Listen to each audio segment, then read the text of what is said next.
Penn State for 3 straight years. Now, take last year's game.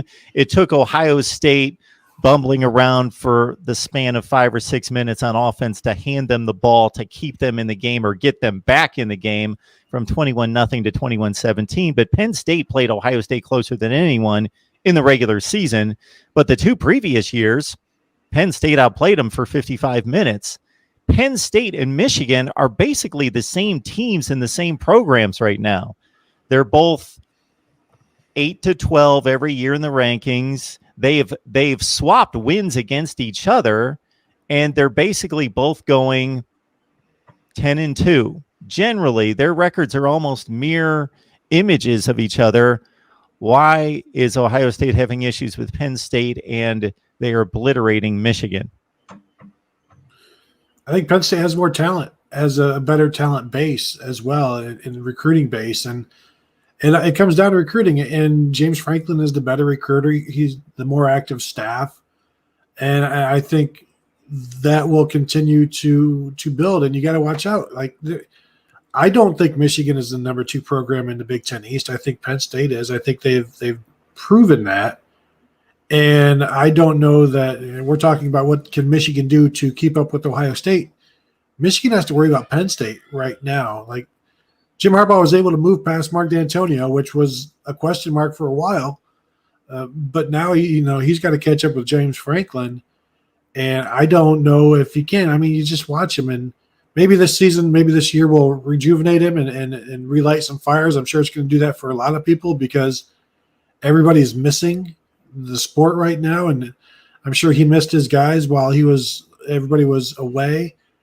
But he's there's just and I've said this for a while, there's like no joy there. He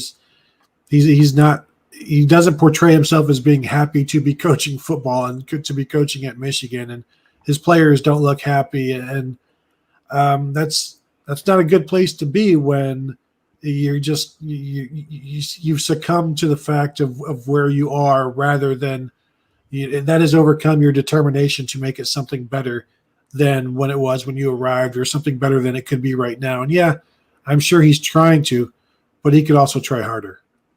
It's a dire and bleak enough place already.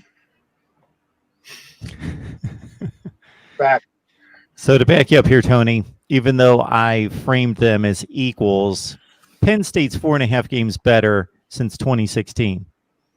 They played an extra game because of the Big Ten championship game. They're 4.5 games better.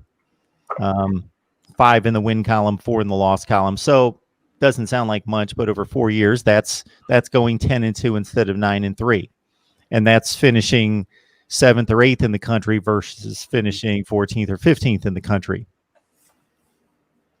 Like, did anybody think Michigan had a chance against Alabama last year? No. So that's a statement right there as well, where you just know, like, this is not a good idea. Like when they played them, didn't they play them a few years ago in the season opener? It's like, this is not a good idea. That this is terrible. Was that Brady Hoke back then? So the talent gap, and I know Steve Dace has talked about that quite a bit on his own shows, but the gap with Ohio State and Michigan is big. The gap with Michigan and Penn State is getting bigger. And as I keep saying, recruiting the Northeast, like the far Northeast, isn't going to fix the situation for Michigan.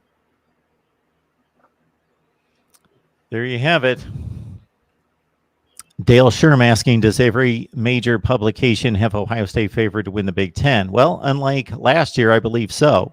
Where last year it was just